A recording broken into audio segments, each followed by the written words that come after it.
ಧಾರವಾಡ ಜಿಲ್ಲೆಯ ಯಾಡವಾಡ ಗ್ರಾಮದ 41 ವರ್ಷದ ಸಂಗಪ್ಪ ಕುರಗುಂದ ಚಿಕ್ಕಬಳ್ಳಾಪುರ ತಾಲೂಕಿನ ನಂದಿ ಕ್ರಾಸ್ ಬಳಿಯ ರಾಷ್ಟ್ರೀಯ ಹೆದ್ದಾರಿ ಪಕ್ಕದಲ್ಲೇ ಕಾಳು ಮಾತ್ರೆ ನುಂಗಿ ಸಾವಿಗೆ ಶರಣಾಗಿರುವ ಘಟನೆ ನಡೆದಿದೆ.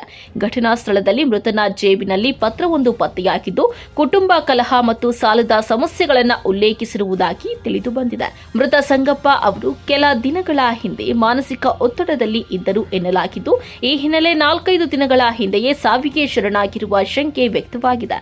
ಸ್ಥಳೀಯರು ಘಟನೆ ಬಗ್ಗೆ ಪೊಲೀಸರಿಗೆ ಮಾಹಿತಿ ನೀಡಿದ ನಂತರ ಪ್ರಕರಣ ತಡವಾಗಿ ಬೆಳಕಿಗೆ ಬಂದಿದೆ. ಘಟನಾ ಸ್ಥಳಕ್ಕೆ ಜಿಲ್ಲಾ ಪೊಲೀಸ್ ವರಿಷ್ಠಾಧಿಕಾರಿ ಕುಶಾಲ್ ಚೌಕ್ಸೆ ಭೇಟಿ ನೀಡಿ ಪರಿಶೀಲನೆ ನಡೆಸಿದ್ದಾರೆ. ಈ ವೇಳೆ ಅಧಿಕಾರಿಗಳಿಂದ ಅಗತ್ಯ ಮಾಹಿತಿ ಸಂಗ್ರಹಿಸಲಾಯಿತು. ಇನ್ನು ಮೃತದೇಹವನ್ನು ಚಿಕ್ಕಬಳ್ಳಾಪುರ ಜಿಲ್ಲಾಸ್ಪತ್ರೆಗೆ ಮರಣೋತ್ತರ ಪರೀಕ್ಷೆಗೆ ರವಾನಿಸಲಾಗಿದ್ದು, ನಂದಿಗಿರಿಧಾಮ ಪೊಲೀಸ್ ಠಾಣಾ ವ್ಯಾಪ್ತಿಯಲ್ಲಿ ಪ್ರಕರಣ ದಾಖಲಾಗಿದೆ. ಪೊಲೀಸರು ವಿವಿಧ ಆಯಾಮಗಳಲ್ಲಿ ತನಿಖೆ ಮುಂದುವರೆಸಿದ್ದಾರೆ.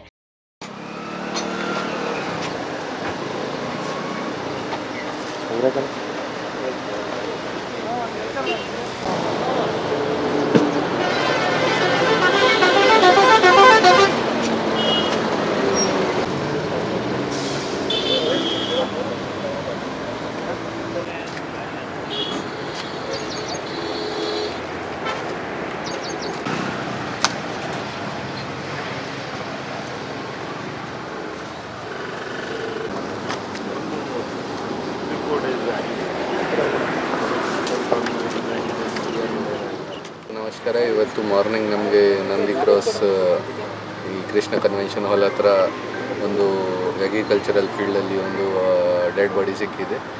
ಈ ಡೆಡ್ ಬಾಡಿ 3-4 ದಿನ ಹಳೆದು ಇರಬೇಕು. ಪ್ರೈಮ್ ಆಫೀಸ್ ಈ ಥರ ಕಾಣಿಸ್ತಾ ಇದೆ.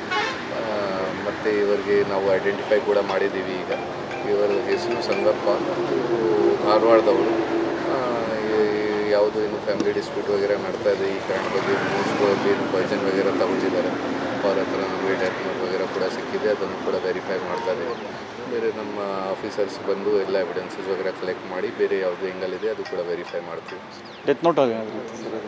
ಡೆತ್ ನೋಟ್ ಅದು ವೆರಿಫೈ ಮಾಡಬೇಕು. ನಮಗೆ ಸಿಕ್ಕಿದೆ ಅವ್ರ ಪಾಕೆಟಲ್ಲಿ. ಏನಾದರೂ ಮೆನ್ಷನ್ ಮಾಡ್ತಾ ಇದ್ದಾರೆ ಅವರು ಏನು ಫ್ಯಾಮಿಲಿ ಡಿಸ್ಪ್ಯೂಟ್ ವಗೇರೆ ಮಾಡ್ತಾ ಇತ್ತು, ಮತ್ತು ಯಾರಿಗೆ ದುಡ್ಡು ಕೊಟ್ಟಿದ್ದಾರೆ, ಅವರು ಮೋಸ ಮಾಡಿದ್ದಾರೆ, ಇದು 2 ಪಾಯಿಂಟ್ಸ್ ಏನು ಮೆನ್ಷನ್ ಮಾಡಿದ್ದಾರೆ. ಈ ಥರ ನಮ್ಮ ಗಮನಕ್ಕೆ ಬಂದಿದೆ. ಅದನ್ನು ಕೂಡ ವೆರಿಫೈ ಮಾಡ್ತೀವಿ. ಧಾರವಾಡದಿಂದ ಇಲ್ಲಿಗೆ ಏನಕ್ಕೆ ಮೇ ಬಿ ಬಹುಶಃ ಇಲ್ಲಿ ಕೆಲಸ ಮಾಡ್ತಾ ಇದ್ದಾರೆ. ಅದು ವೆರಿಫೈ ಮಾಡಬೇಕು. ಫ್ಯಾಮಿಲಿ ಮೆಂಬರ್ ಜೊತೆಗೆ ನಾವು ಕಾಂಟ್ಯಾಕ್ಟ್ ಮಾಡಿ ಅವರಿಂದ ಎಲ್ಲ ಡೀಟೇಲ್ಸ್ ಕಲೆಕ್ಟ್ ಮಾಡ್ತೀವಿ.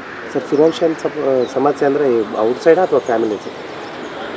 ಫೈನಾನ್ಷಿಯಲ್ ಸಮಸ್ಯೆ ಅದು ಕೂಡ ಯಾರ್ದು ಹೆಸರು ಬರೆದಿದ್ದಾರೆ ಈಗ ಜಸ್ಟ್ ಈಗ ಸಿಕ್ಕಿದೆ. ಅದು ಎಲ್ಲ ವೆರಿಫೈ ಮಾಡಬೇಕು. ನಾವು ಫ್ಯಾಮಿಲಿ ಮೆಂಬರ್ ಜೊತೆ ಕೂಡ ನಾವು ಮಾತಾಡಿಕೊಂಡು ಕೇಳ್ತೀವಿ ಯಾರ್ದು ಹೆಸರು ಏನಿದೆಯಾ, ಯಾರು ವಿಚಾರ ಬಗ್ಗೆ ಇವರು ಬರೆದಿದ್ದಾರೆ, ಅದೆಲ್ಲ ಐಡೆಂಟಿಫೈ ಮಾಡಿಕೊಂಡು ಮುಂದೆ ಕ್ರಮ ತಗೊಳ್ಳೋಕ್ಕೆ ಆಗುತ್ತೆ.